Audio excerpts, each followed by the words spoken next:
जो आपने सुन लिया, इसका मतलब ये कल होने जा रहा है।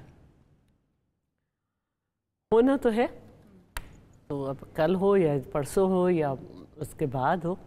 और एक हमारा जो कॉन्स्टिट्यूशन है वो एक लाइव डॉक्यूमेंट है और उसमें जो है हुकूमत और मुख्तलिफ पॉलिटिकल पार्टीज़ अगर 2/3 हो जाती हैं और वो ये समझती हैं कि उसमें कुछ चेंजेस हो तो ठीक है।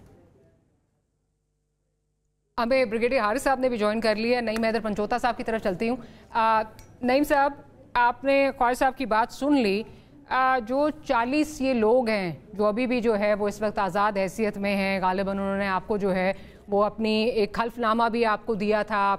यू वर वेरी कॉन्फिडेंट कि ये लोग कहीं नहीं जाएंगे। जो होता रहा पार्लियामेंट में इस पूरे हफ्ते, ये क्या इसका इस सिनारियो की तरफ लीड अप था कि उसके बाद जो है ये कल्मिनेशन पॉइंट यही होगा कि ये लोग जो हैं टैक्टिक्स के ज़रिए या व्हाटएवर जो भी हो रहा है उसके ज़रिए जो है वो हुकूमती कैंप में अपना वोट डालेंगे? देखिए, बहुत शुक्रिया हमारी, आपने मौका दिया, बड़ी नवाजिश आपकी। पहली बात तो ये है कि जहाँ तक बात की जाए, ख्वाजा आसिफ साहब अगर यहाँ पर होते और मैं सामने बात करता तो बड़ा ही अच्छा होता और मज़ा भी आता, क्योंकि मैं उनके साथ बातचीत करना चाहता था। देखें, मेरा एक ये लगा लें कि मुझे इस बात का भी बड़ा होता है, अफसोस होता है कि जनाब अगर मुझे वहाँ पर मौका मिलता असम्बली के अंदर जाने का तो मैं जो है वो जरूर उसके ऊपर जो है वो वहाँ पर उनको जवाब भी देता, जिस तरह से वहाँ पर ये बातें करते हैं। यही ख्वाजा आसिफ साहब हैं जो कह रहे थे कि रियासत के खिलाफ की बातें की गई हैं तो उस बुनियाद के ऊपर इनके ऊपर मुकदमात भी बनाए गए और सारा कुछ किया गया।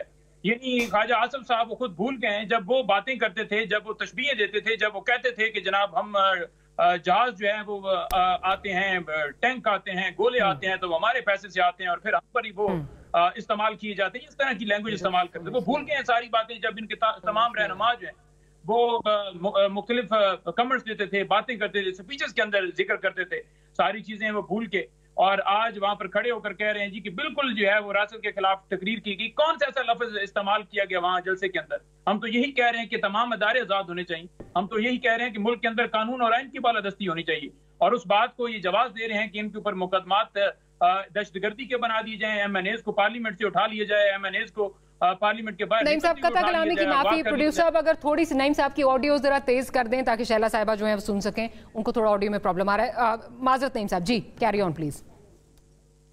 तो मैं ये गुजारिश कर रहा था कि देखें, ये फरेब से, धोंस से, अगवा करके आपने देखा कि हमारे साथ उनको जिस तरह उनको अगवा किया गया है कि पहले उनके घर में छापा मारा गया है और उनकी अहलिया को, उनकी बेटी को और उनकी खाला को उठाया गया और उठा कर कहा गया कि अगर आप नहीं आते तो हम जो है वो इनके साथ कुछ कर देंगे। तो वो अपनी इज्जत की खातिर, अपनी फैमिली की खातिर वो जाए और आज भी आप देख लें कि किसी कोर्ट ऑफ लॉ के अंदर उन्हें पेश नहीं किया गया। और अगर MNAs के ऊपर प्रेशर डाल के अगवा करके और ये चाहते हैं कि इनकी मर्जी के मुताबिक जो है वो अब आइन में रद्दोबदल की जाए, तो ये कितनी ही एक अफसोसनाक सूरत हाल है। आप ये देख लें कि अवाम की तर्जुमान होती है पार्लियामेंट। आप ये देख लें कि आईने पाकिस्तान जो होता है वो अवाम की तर्जुमानी कर रहा होता है और आप आईने पाकिस्तान को जिस तरह से डीरेल करना चाहते हैं, तर्जुमानी जो पार्लियामेंट की है उसके ऊपर भी जिक्र कर लें कि 17 सीटों वाली जमात को पहले जितवाया गया धांधली के जरिए और फिर हमारे MNAs को हरवाया गया और फिर दूसरी पार्टियों को मिलाया गया कि आए जी आप करें। और अब ये चाह रहे हैं कि उन लोगों को जो हमारे MNAs हैं उनको उठाकर आईनी तरमीम लेकर, तो ये जो तरमीम से फायदा लेगा, अगर काजी फाइज साहब हैं या कोई और बंदा आता है सीनियोरिटी वाले प्रोसेस को या उस जो प्रोसीजर को क्रॉस करता है, एक जूनियर जो है जज जो है उसको उठाकर चीफ जस्टिस लगाया जाता है, तो वो किस रूह से वहां पर सीट के ऊपर बैठेगा और ये सिलसिला किस तरफ जा रहा है? ये बहुत आप बिल्कुल ठीक कह रहे हैं, ये बिल्कुल ठीक कह रहे हैं।